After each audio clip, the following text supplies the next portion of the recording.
Nous allons aujourd'hui étudier une variante intéressante du Coran. Je vous rappelle qu'il n'y a jamais eu un Coran unique. Le Coran a toujours été divisé en plusieurs versions. Ça a commencé avec 7 harouf, des variantes dont on est incapable de définir vraiment la substance. Certains disent que c'est des dialectes, d'autres disent que c'est des mots, des phrases, des versets. Donc impossible de savoir ce que sont les 7 harouf. La sourate 50, verset 19. Et le moment de la mort est venu avec la vérité. C'est ce que vous essayez d'éviter. Ça, c'est le texte officiel, la traduction du texte officiel.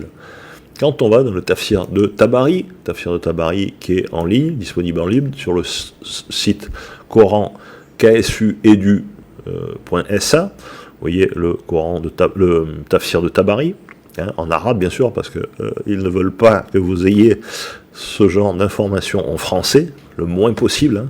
Ils ne veulent surtout pas que vous vous rendez compte qu'il y a plusieurs Corans. Donc, une fois traduit le tafsir de Tabari, ça donne ça. Le tafsir de Tabari révèle que la sourate 50, verset 19, présente une variation. Une variation de la part de la récitation d'Abu Bakr as-Siddiq. Je vous rappelle que Abu Bakr as-Siddiq était le premier calife bien guidé. Celui qui a été élu quasiment de force d'ailleurs, alors que c'était interdit. Un clin d'œil au shit là. Donc Abu Bakr as-Siddiq est en plus celui qui a le premier décidé de compiler le Coran avec Omar. Ce Coran a ensuite été confié à la fille de Omar, Hafsa. Donc première compilation du Coran, Abu Bakr as-Siddiq. Et Tabari nous rapporte que Abu Bakr ne récitait pas le Coran comme les autres. Donc ceux qui ont compilé le Coran ne le récitaient pas comme Othman ensuite le fixera. Okay, donc Abu Bakr récitait lui ce verset d'une façon différente. La version, donc le Moussaf d'Othman, c'est « Et l'agonie de la mort est venue avec la vérité ». Abu Bakr lui récitait « Et l'agonie de la vérité est venue avec la mort ». Vous voyez que c'est complètement différent. Dans un, c'est l'agonie de la mort venue avec la vérité. Dans le numéro 2, l'agonie de la vérité venue avec la mort. C'est ce qu'on appelle une variante de permutation. Variante de permutation. Al-Takdim va al-Takir. Variante de permutation. L'ordre des mots est inversé. Ce qui a fait donc qu'on a classé cette variante de récitation comme une kirat shadda, je ne sais pas bien prononcer l'arabe, désolé, une kirat shadda, donc une lecture anormale. La récitation d'Abu Bakr a été classée comme une lecture anormale.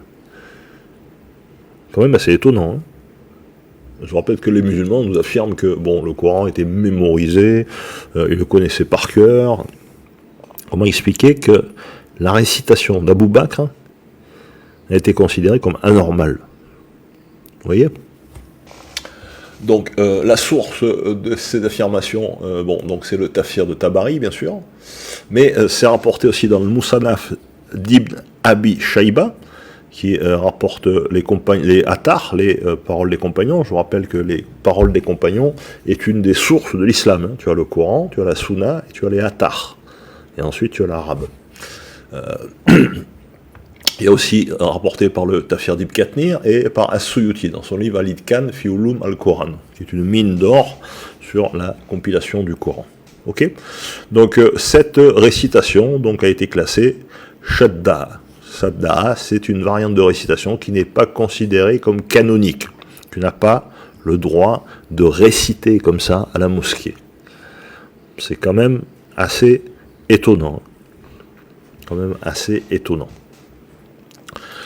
L'interprétation de cette variante, par contre, tu as le droit d'utiliser cette variante pour essayer de faire des tafsirs et tout ça. C'est pour ça qu'on le retrouve. C'est pour ça que toutes ces variantes, tu les retrouveras soit dans les ouvrages spécialisés, les kirats, soit dans les tafsirs, où les tafsirs les plus complets les rapportent. Tafsir de Al-Tabari, Al-Qurtubi, Ibn Kathir, quelquefois.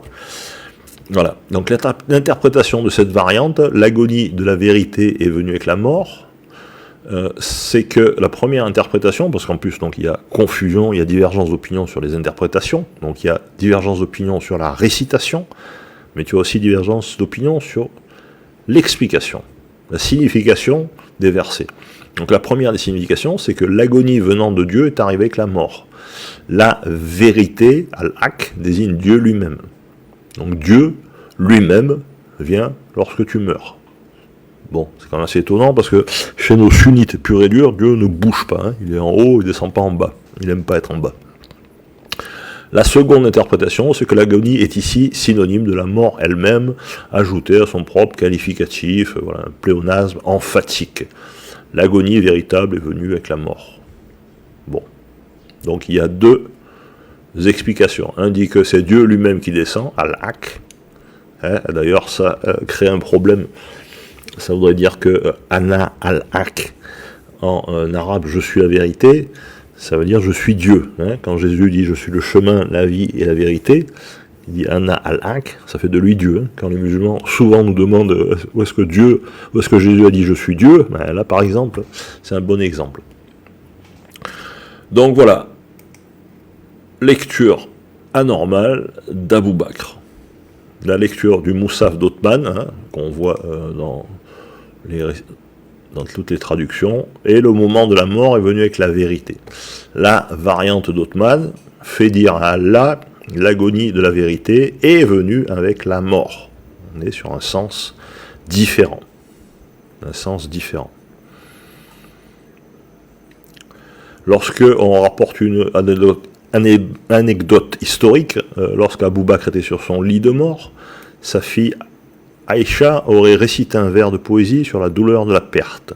Abou Bakr l'aurait corrigé en disant « Ne dis pas cela, mais dis plutôt l'agonie de la vérité est venue avec la mort ». Donc Abou Bakr confirme donc ce verset coranique pour lui. Donc on voit que Abou Bakr ne récitait pas le Coran d'Othman.